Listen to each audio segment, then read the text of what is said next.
During the first years of the American presidency, serving as Secretary of State was the stepping stone to the White House. Thomas Jefferson, James Madison, and James Monroe had blazed that trail. In 1824, John Quincy Adams stood to follow. But in this historic election year, other ambitious men wanted the job. You have a Treasury Secretary, William Crawford. Got a Secretary of War, John C. Calhoun. In Congress, you have the Speaker of the House, Henry Clay. And there's also a rising national hero, Andrew Jackson, the victor of New Orleans, Old Hickory. Tremendously popular, very, very popular. Significantly, 1824 was the first election in which states began to count the popular vote in presidential elections. This meant that a national candidate could accurately measure his popularity with the common man. In 1824, Andrew Jackson was the clear choice of the people. But the presidency was still directly decided by the Electoral College, and that race was too close to call.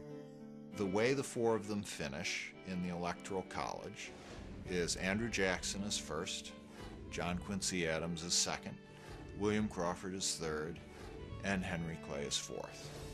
But Andrew Jackson does not get a majority of the electoral votes.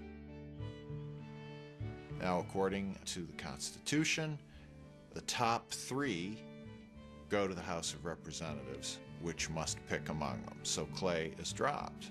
But of course, Clay is the Speaker of the House of Representatives.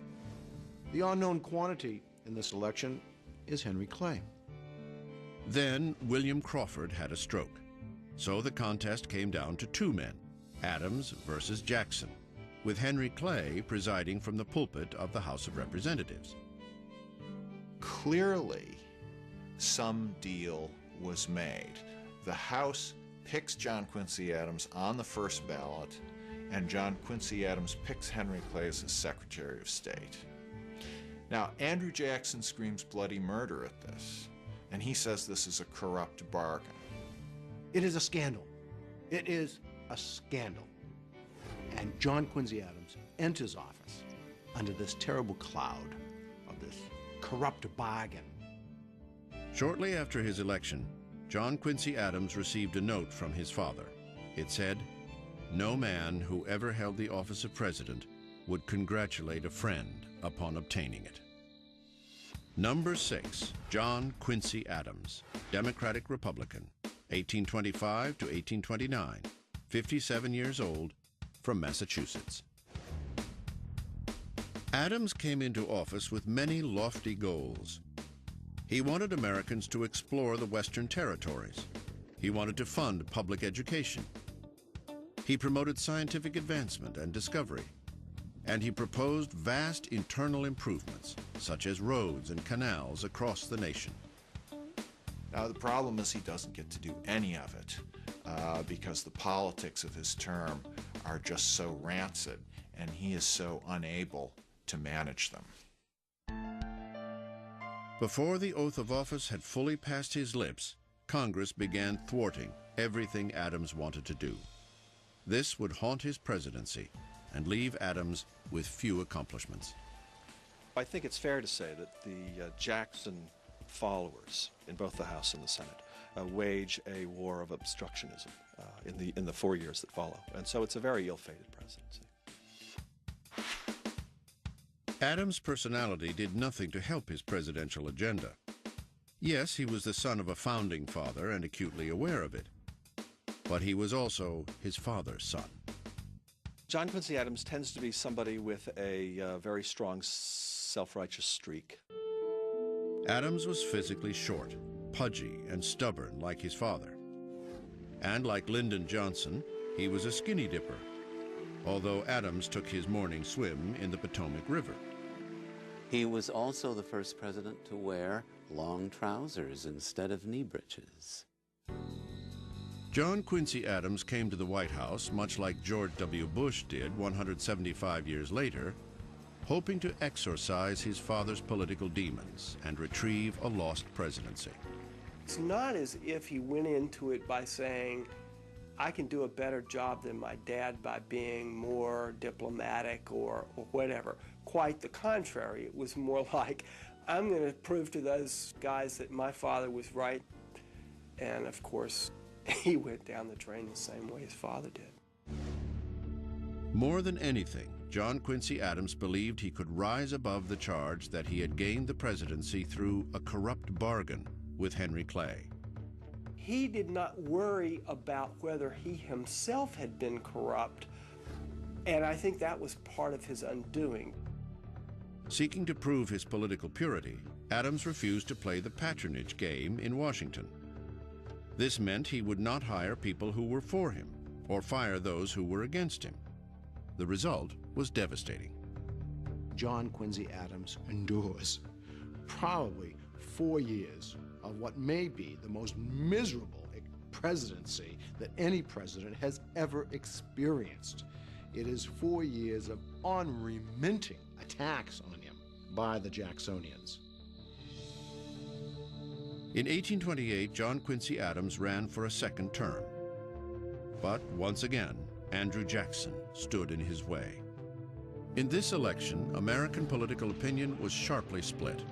Those for Adams, who believed he deserved 4 more years, and those for Jackson, who believed their man had been robbed in 1824, the victim of the corrupt bargain. The one person who believed the charges absolutely, utterly, was Andrew Jackson himself, and he went home swearing eternal revenge, and he got it. The election of 1828 was the dirtiest campaign in history. I don't think there's any question about that. It was brutal. Jackson campaigned on his impressive war record. He was the hero of New Orleans, the conqueror of Florida, and a bona fide veteran of the American Revolution. But Jackson's past also included some unsavory behavior, which the Adams camp brazenly exposed. They accused him of being a gambler, a military tyrant. John Quincy Adams called him a barbarian. In this contentious election, character was the main issue. The people on each side did everything they could to smear the character of the other man. And in the case of Andrew Jackson, they are really beyond the pale. They attack Jackson, and they attack his wife, Rachel. And the attacks on Rachel Jackson are really merciless. The dirt on Rachel was that she had married Jackson in 1791 before obtaining a legal divorce from a previous marriage. The charge was true, but so old that no one expected it to be an issue. But then, in the heat of the campaign, a Cincinnati newspaper published the damning story. When that Cincinnati editor exposed the details of the fact that Rachel had lived in bigamy and that Andrew had lived in sin, you know that it tore his soul. He blamed Henry Clay for that. Henry Clay was a close friend of the editor, and while Clay denied it, Jackson never believed the denial. So he despised Clay for the corrupt bargain, but came to despise him even more because of that attack on his wife. The Jackson people responded with equally outrageous charges against Adams. They would reply that he lived with his wife before they were married. He provided a young American virgin for the pleasure of a Russian czar. He bought a pool table for gambling devices, broke the Sabbath. Important issues concerning government were ignored. Instead, campaign rhetoric focused on the personal lives and character flaws of the candidates. What kind of a human being do you want to be in the White House? Do you want somebody whose wife is a whore, which is essentially what they accused Mrs. Jackson of being? Or do you want somebody who pimped for the Tsar of Russia, which is what they said that Adams had done? I have to say this. The things that the Adams people said about Jackson were mainly true. The things that the Jackson people said about Adams were lies. In this election, the truth hardly mattered. Jackson's popularity with the common man proved to be overwhelming, and he won in a landslide. But the joy of victory didn't last. In December 1828, after buying her inaugural gown, Rachel Jackson died, suddenly, of a heart attack. She was 61 years old. This was a cruel blow to Jackson, and it would shape his presidency.